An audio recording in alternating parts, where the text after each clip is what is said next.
अस्सलाम वालेकुम नाजरीन, मैं हूं आपकी होस्ट मलका पीरज़ादा आपके अपने चैनल अंजाम टीवी के साथ। नाजरीन, आज हम बहुत प्यारी शख्सियत से आपकी मुलाकात करवा रहे हैं।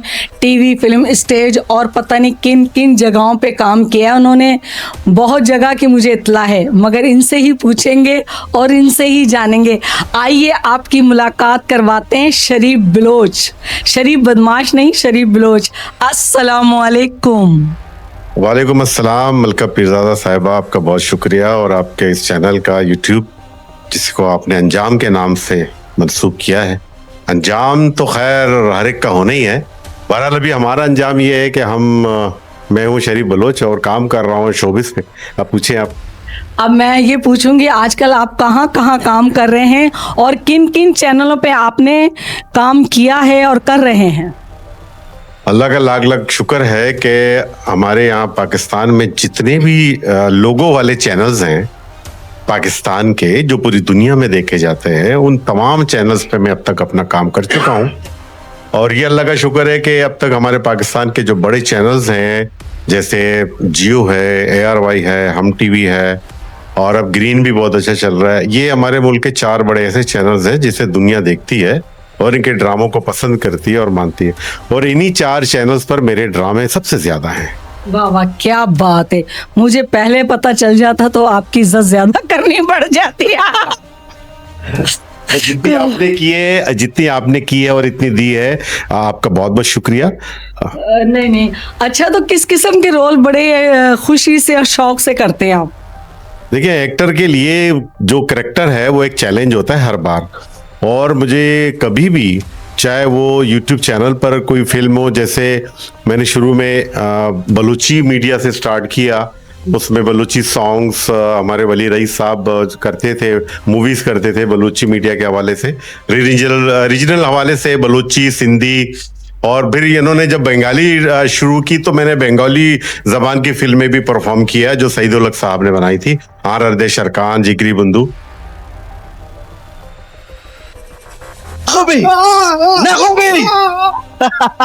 Very good. I don't leave you. Bloody fool. No. तो बात ये कि जो एक्टर है उसके लिए हर करेक्टर चैलेंज होता है और हर काम नए सिरे से उसके लिए चैलेंज होता है, और एक्टर का काम है उस चैलेंज को कबूल करे, जो मैंने किया। अच्छा, तो अपने कोई 2-1 मशहूर ड्रामे मतलब वो बताएं ना नाजरीन। अब बात ये कि मैं हर रोज एक नए सेट पर होता हूँ, और आप यकीन करें कि मैं एक सेट से जब दूसरे सेट पे जाता हूँ तो मैं पिछले जो ड्रामे का नाम है वो तक भूल जाता हूँ। डायलॉग, बाज़ लोग कहते हैं कि डायलॉग सुनाओ, मैं डायलॉग भी नहीं सुना सकता, इसलिए कि ये ड्रामों में एक वक्त में आप 2-2, 3-3 जब सीन करते हैं तो एक एक सीन 1 से 4-4 पेज तक का होता है, तो आप कोई भी एक डायलॉग याद नहीं कर सकते। उसके बाद आप दूसरे सेट पर जाते हैं, फिर आपको दोबारा से उसको भूल कर और नए स्क्रिप्ट पर आपको बात करनी होती है, तो वो उस वक्त आपको याद करना ज़रूरी है, बाद में उसकी ज़रूरत नहीं होती। जो मेरी आदत है, मैं परफॉर्म करने से पहले उसको इतना पका लेता हूँ अपने सीन को, और सीन करने के बाद उसको ऐसे भुला देता हूँ जैसे मुझे पता ही नहीं है। नहीं नहीं, अब मतलब एक रिकॉर्ड होता है, अगर कोई रिकॉर्ड पूछे कि आपने कौन कौन से ड्रामे किए हैं तो वो तो आपको याद होने चाहिए। एक तवील लिस्ट है। 2-4 बता। अभी रिसेंटली जो चल रहे हैं, एक मोहरा चल रहा है मेरा, एक मैं जमीन तू आसमान चल रहा है, शराकत चल रहा है, और पता नहीं कितने ही ड्रामे हैं जो चल रहे हैं। 4-5 का हो, इतने तो हो गया नाम, ये तो ये ठीक हो गया। फिल्में बताइए, कौन कौन सी की, किस किस जुबान में की और किन किन के साथ की आपने? मैंने 35 mm की बड़ी फिल्म जो है वो मैंने की थी, सिंधी फिल्म, ठीक है, और सबसे पहली।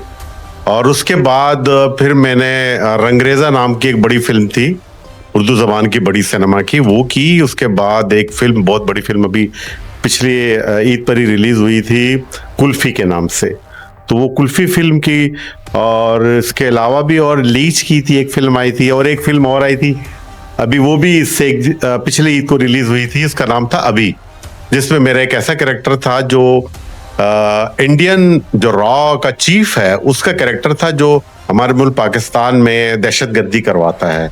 और ज्यादातर मेरे जैसे टेलीविजन पर मेरा ज्यादातर काम पुलिस कैरेक्टर का होता है, इत्तेफाक से मूवीज में भी जितने मुझे कैरेक्टर्स मिले वो सारे पुलिस वाले के मिले। बंगाली बर्मी फिल्मों के बारे में? बंगाली बर्बी जैसे मैंने आपको बताया था, एक फिल्म थी जिगरी बंधु, उसमें पहली बार मैंने काम किया, जिसके डायरेक्टर और कैमरामैन थे वली रईस साहब, और सईद उल हक साहब की वो मूवी थी, और हुसैन साहब भी उसमें बड़े अच्छा कैरेक्टर में थे, जो उस वक्त एक गोविंदा की तरह लगते थे। और आज भी उनको देखें, अगर अपने शबाब पर आ जाए तो वो गोविंदा ही आपको दिखेंगे, उनका डांस वगैरह वो सब कुछ वैसे ही था, और अब भी वो हमारे साथ हैं। बड़ी खुशी होती है पुराने दोस्तों को लेकर। उसके बाद उन्होंने एक बड़ी फिल्म बनाई जिसका नाम था RRR अरकान। वो उन्होंने बनाई कि जो जिस तरह से वहाँ जुल्म हो रहा है अरकान में मुसलमानों के साथ, तो वो उन्होंने पूरी दुनिया को ये एक मैसेज दिया कि ये जो जुल्म और बर्बरियत वहाँ जारी है, इस पर लोग आवाज़ उठाएं। एक मीडिया एक ऐसा एक तलवार है जिसके जोर से आप सबको ये बात अपनी बता सकते हैं कि कहाँ क्या हो रहा है और हमें क्या करना चाहिए। तो मैं समझता हूँ उस फिल्म ने पूरी दुनिया में, बांग्लादेश में और आपके पाकिस्तान में और सऊदी अरब में, मस्कत में, बहुत सारे मुल्कों में इस फिल्म को जब रिलीज़ किया गया तो लोगों ने देखा कि वाकई बर्मी मुसलमानों के साथ जो जुल्म हो रहा है उसे रोकने के लिए हमें आवाज़ उठानी चाहिए। वो फिल्म एक बहुत बड़ी संग-मेल साबित हुई। अच्छा, आखिर में अंजाम टीवी के नाजरीन को कोई पैगाम देना चाहें? अब जबकि इस टीवी का नाम ही अंजाम है, तो हर इंसान अपने अंजाम से डरे और अच्छे अच्छे काम करे, सबके साथ खुश रहे और खुशियां दे और प्यार करे और प्यार बांटे। चलें, बहुत शुक्रिया शरीफ बिलोच साहब। तो नाजरीन, मैं इजाज़त चाहूँगी। अल्लाह हाफिज़।